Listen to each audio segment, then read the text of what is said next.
Hello friends, welcome to our channel. আমাদের চ্যানেলে কিন্তু তোমাদের সবাইকে স্বাগত।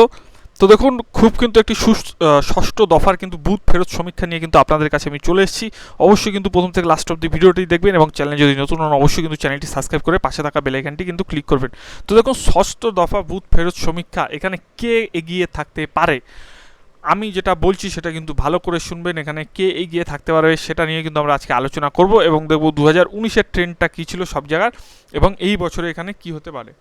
2014-র যে ট্রেন্ডটা সেটা আমার আগের অনেকগুলো ভিডিওতে দেওয়া আছে, সেগুলো অবশ্যই কিন্তু আপনারা দেখে নেবেন এবং দেখুন কার পাল্লা ভারী সেটা কিন্তু জানাবো। দেখুন, আমরা যে প্রেডিকশনটা করছি সেটা কিন্তু মিলতেও পারে আবার নাও মিলতে পারে। আমি বারবার বলছি এটা কিন্তু মিলতেও পারে আবার নাও মিলতে পারে, এমন না যে পুরো মিলে যাবে। তো ঠিক আছে, এরকম কোনো ব্যাপার না।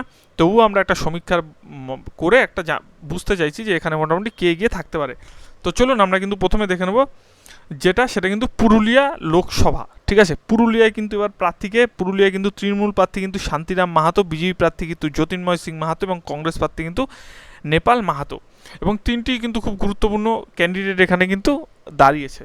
তো দেখুন, আগের বছর অর্থাৎ 2019 সালে কিন্তু জ্যোতির্ময় সিং মাহাতো কিন্তু এখান থেকে জিতেছে এবং মোটামুটি ভালো ভোটেই জিতেছে এবং যার কিন্তু পার্সেন্টেজ ছিল 49.30 এবং সেকেন্ড পজিশনে কিন্তু টিএমসি ছিল ডক্টর মৃগাঙ্ক মাহাতো। এবার কিন্তু শান্তিরাম মাহাতো কিন্তু তৃণমূল প্রার্থী হয়েছে এবং আগেরবার কিন্তু সে ভোট পেয়েছিল 6,63,000 কিন্তু পেয়েছিল। এখন দেখা যাচ্ছে এখানে 2014 সালে যেটা হয়েছিল, 2014 সালে যে ক্যান্ডিডেট ছিল, ঠিক আছে, লেফট ফ্রন্টের যে ক্যান্ডিডেট ছিল সে কিন্তু অনেক ভোটই পেয়েছে। তো অনেক ভোট কিন্তু মানে ফরওয়ার্ড ব্লক থেকে কিন্তু যে দাঁড়িয়েছিল তার কিন্তু প্রচুর ভোট আপনারা বলতে পারেন। মোটামুটি এদিকে কিন্তু মোটামুটি মানে বিজেপির দিকে কিন্তু গেছে, ঠিক আছে, বিজেপির দিকে কিন্তু গেছে। তো এরকম কিন্তু 2019 সালে মানে 2014 সালে যে ট্রেন্ড ছিল 2019 সালে কিন্তু অনেক বদলে গেছে। তো এবার কে এগিয়ে থাকতে পারে, দেখুন এবার এই পুরুলিয়া থেকে কিন্তু এগিয়ে থাকতে পারে, কে এগিয়ে থাকতে পারে, ভারতীয় জনতা পার্টি বিজেপি কিন্তু পুরুলিয়া লোকসভা থেকে কিন্তু এগিয়ে থাকতে পারে। সেকেন্ড কিন্তু আমরা চলে যাব কার দিকে, বাঁকুড়া। 2019-এ কিন্তু বাঁকুড়ার রেজাল্টটা দেখি। বাঁকুড়ার কিন্তু ডক্টর সুভাষ সরকার এখানে জিতেছিল 6,75,000 ভোটে, প্রায় 1,75,000 ভোটে জিতেছিল। সেকেন্ড ছিল কে, টিএমসি সুব্রত মুখার্জি কিন্তু ছিল, যে কিন্তু 5 লাখ ভোট পেয়েছিল এবং তৃতীয় কিন্তু ছিল সিপিএম। দেখুন এইখানে কিন্তু 2014 সালে সিপিএম প্রচুর ভোট পেয়েছিল এবং প্রচুর ভোট পাওয়ার পরে তার পরের বার কিন্তু ভোট 19 সালে কিন্তু কমে গেছে এবং 19 সালে ভোট কমে কিন্তু অনেক ভোট কিন্তু বিজেপির থেকে শিফট করে গেছে। তো বাঁকুড়া থেকে এই বছর এগিয়ে থাকতে পারে কে, দেখুন বাঁকুড়ার কিন্তু যারা প্রার্থী ছিল, তৃণমূল প্রার্থী কিন্তু অরূপ চক্রবর্তী, বিজেপি কিন্তু সুভাষ সরকার, বাম প্রার্থী কিন্তু নীলাঞ্জন দাশগুপ্ত। এখান থেকে যে এগিয়ে থাকতে পারে বাঁকুড়া থেকে কিন্তু এগিয়ে থাকতে পারে, আমরা কাকে এগিয়ে রাখছি, বাঁকুড়া থেকে কিন্তু আমরা বিজেপিকে এগিয়ে রাখছি। ঠিক আছে, আমি বারবার বলছি এই সমীক্ষা কিন্তু মিলতেও পারে নাও মিলতে পারে, কিন্তু যতদূর প্রেডিকশান আমি করে দিচ্ছি। দেখুন 2019 সালে বিষ্ণুপুর লোকসভা কী ছিল, দেখুন বিষ্ণুপুর লোকসভায় কিন্তু সৌমিত্র খান কিন্তু দাঁড়িয়েছিল এখান থেকে বিজেপির হয়ে, 6,57,000 ভোট পেয়েছিল, ভালোই ভোট পেয়েছিল। শ্যামল সাতরা যে কিনা ভোট পার্সেন্টেজের 40.75 এবং বিজেপি কিন্তু 46.25 পেয়েছিল এবং শ্যামল সাতরা কিন্তু পেয়েছিল 5,78,000 ভোট, ঠিক আছে, এবং সিপিএম ক্যান্ডিডেট কিন্তু পেয়েছিল 1,02,000 ভোট। এখন দেখুন যেই দল কিন্তু আগের বছর থাকে সেই দলের কিন্তু একটা সাংগঠনিক সবসময় কিন্তু সাংগঠনটা একটু বেশি থাকে। তো সেই ক্ষেত্রে যদি আমরা এই বছর দেখতে চাই, দেখুন বিষ্ণুপুরে কিন্তু 2014 সালেও কিন্তু সিপিএমের ভোট প্রচুর ছিল, অনেক ভোট কেটে কিন্তু বিজেপিতে আসছে। ঠিক আছে, আপনারা যারা 2014-এর প্রেডিকশন দেখেনি আমার চ্যানেলেই আছে, অবশ্যই কিন্তু দেখে নেবেন। তো বিষ্ণুপুরের এবার প্রার্থী কিন্তু তৃণমূল প্রার্থী সুজাতা মণ্ডল, বিজেপি প্রার্থী কিন্তু সৌমিত্র খা, বাম প্রার্থী কিন্তু শীতল কৈবত্য। তো এই বছর এগিয়ে থাকতে পারে কিন্তু আমরা কিন্তু এখান থেকে যাকে এগিয়ে রাখবো, বিজেপিকেই কিন্তু এগিয়ে রাখবো বিষ্ণুপুর থেকে। নেক্সট চলুন আমরা কিন্তু ঝাড়গ্রাম দেখব। ঝাড়গ্রামে কী হয়েছিল, ঝাড়গ্রামেও কিন্তু বিজেপি জিতেছিল, বিজেপির ভোট ছিল কিন্তু 6,26,000 এবং বীরবাহা সোরেন কিন্তু দাঁড়িয়েছিল 6,14,000 কিন্তু ভোট কিন্তু পেয়েছিল সে, এবং সে কিন্তু ফার্স্ট রানার আপ 6,14,000 ছিল এবং যে বিজেপির প্রার্থী সে কিন্তু অল্প কিছু ভোটে 6,26,000 ভোটে কিন্তু জিতেছিল, অল্প কিছু ভোটে কিন্তু জিতেছিল। এবার কিন্তু তৃণমূল প্রার্থী কিন্তু কালীপদ সোরেন, বিজেপি প্রার্থী কিন্তু প্রণত টুডু এবং বাম প্রার্থী কিন্তু সোনামণি মুর্মু। তো এখান থেকে এগিয়ে থাকতে পারে। তো দেখুন এটা কিন্তু 50-50 ব্যাপার, এখান থেকে কিন্তু এগিয়ে থাকার সম্ভাবনা, এবার ঝাড়গ্রাম থেকে কিন্তু এগিয়ে থাকার সম্ভাবনা বেশি টিএমসির কিন্তু এবার ঝাড়গ্রাম থেকে এগিয়ে থাকার সম্ভাবনাটা বেশি। নেক্সট দেখুন কাথি লোকসভা ইলেকশন, এখানে কে এগিয়ে থাকতে পারে।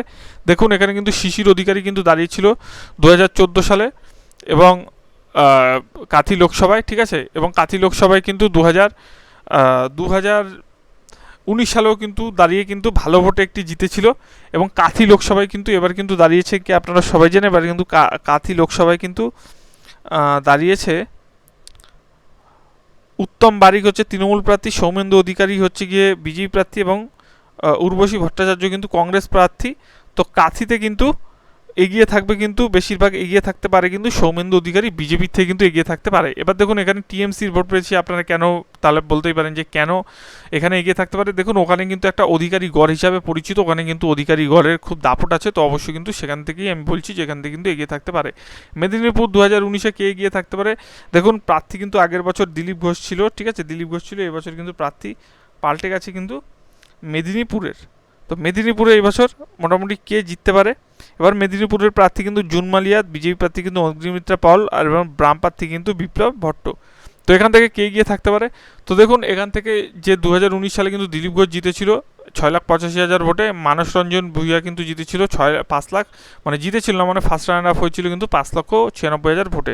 তো দেখুন এখান থেকে কিন্তু মেদিনীপুর থেকে আমরা কিন্তু অগ্নিমিত্রা পল অর্থাৎ বিজেপিকে কিন্তু এগিয়ে কিন্তু রাখবো, বিজেপি কিন্তু আমরা কিন্তু এগিয়ে রাখবো মেদিনীপুর কেন্দ্র থেকে। নেক্সট দেখুন তমলুক, দেখুন তমলুকে যে দিব্যেন্দু অধিকারী কিন্তু দাঁড়িয়েছিল 7,24,000 ভোট কিন্তু পেয়েছিল 2019 সালে, টিএমসির থেকে কিন্তু দাঁড়িয়েছিল এবং বিজেপি প্রার্থী কিন্তু সেকেন্ড পজিশনে ছিল এবং দেখুন 5,34,000 ভোট কিন্তু পেয়েছিল। এবার দেখুন এখানে যেহেতু একটা অধিকারী গড় হিসাবে পরিচিত, এখন ভোটটা দেখার কার দিকে যে যায়, ঠিক আছে, এটা কিন্তু একটা 50-50 ক্যান্ডিডেট বলতে পারেন যে তমলুক 2019 সালে, এবং তমলুকে কিন্তু এবার প্রার্থী দেবাংশু ভট্টাচার্য, অভিজিৎ গঙ্গোপাধ্যায়, সায়ন বন্দ্যোপাধ্যায়। এবারের কিন্তু নজর এই কেন্দ্রটার দিকে থাকবে, তার কারণ দেখুন এই কেন্দ্রটা এমন একটা কেন্দ্র যেখানে সিপিএমের ভোট কেটে কিন্তু অনেক ভোট কিন্তু বিজেপির দিকে কিন্তু গেছিলো এবং টিএমসি কিন্তু নিজেদের ভোট বাড়িয়েছিল এবং ধরে রেখেছিল। সেই ক্ষেত্রে দেখতে গেলে এবার কিন্তু প্রার্থী কিন্তু দেবাংশু ভট্টাচার্য, সে কিন্তু ভালো প্রচার করছে এবং সায়ন যদি মোটামুটি আগে সিপিএমের যেই ভোটগুলো বিজেপির দিকে গেছে সেই ভোট যদি বিজেপির দিকে না যায় তাহলে কিন্তু এগিয়ে যাবে টিএমসি, আর যদি মোটামুটি কাটাকুটি ভোট হয়ে যায় তাহলে কিন্তু বিজেপি এগিয়ে যাবে এবং এখান থেকে কিন্তু বিজেপি কিন্তু এগিয়ে কিন্তু জিতেও যেতে পারে। তাই কিন্তু আমি এখানে কিন্তু বিজেপিকে এগিয়ে রাখছি, কিন্তু এটা 50-50 কিন্তু ক্যান্ডিডেট বলতে পারেন, এখানে কিন্তু তৃণমূলও কিন্তু এগিয়ে থাকতে পারে, কোনো ব্যাপার নেই। দেখুন ঘাটাল লোকসভা এবার কিন্তু হিরণ দাঁড়িয়েছে এবং দেব কিন্তু আগের বার দাঁড়িয়েছিল এবং কিন্তু তার ভোট ছিল কিন্তু 7,17,000 এবং ভারতী ঘোষ কিন্তু থেকে ফার্স্ট রানার আপ হয়েছিল, তার কিন্তু 6,09,986টা ভোট কিন্তু ছিল এবং সিপিএম কিন্তু ছিল 97,000 ভোটে। 2014 সাল থেকে কিন্তু সিপিএমের ভোট এখানে অনেক কমেছিল এবং 2000 সিপিএমের ভোট কমে কিন্তু বিজেপির ভোট অনেক কিন্তু বেড়েছিল, তার ফলেও কিন্তু দেব এখানে জিতেছিল। 2014-তে প্রচুর মার্জিনে দেব জিতেছিল, কিন্তু 2019-এ কিন্তু মার্জিনটা একটু কমে। তবু যাই হোক না কেন এখান থেকে কিন্তু ঘাটাল থেকে কিন্তু আমরা কিন্তু এগিয়ে রাখবো দেবকে, ঠিক আছে, ঘাটাল থেকে কিন্তু আমরা কিন্তু এগিয়ে রাখবো দেবকে, কিন্তু এগিয়ে রাখবো, অর্থাৎ টিএমসি কিন্তু এগিয়ে রাখবো এই ঘাটাল লোকসভা কেন্দ্র থেকে। তো দেখুন আমরা কিন্তু মোটামুটি সবকটাই আলোচনা করলাম, মোটামুটি কে কোথায় এগিয়ে থাকতে পারে, ঠিক আছে। আমার যদি কোনো রকম দেখা একটা দুটো মিস হয়ে যায় অবশ্যই কিন্তু আপনারা বলবেন, আমি কিন্তু সেটা কিন্তু অবশ্যই কিন্তু পরের ভিডিওতে বা নেক্সট ভিডিওতে কিন্তু অবশ্যই দেখে নেবো। আপাতত যেটুক তথ্য পেয়েছি বা যেটুক রিপোর্ট হয়েছে সেটুকু কিন্তু আপনার দেখালাম, এটা কিন্তু হতেও পারে আবার না হতে পারে। তো ভিডিওটি কেমন লাগলো জানাবেন, ভালো লাগলে কিন্তু চ্যানেলটি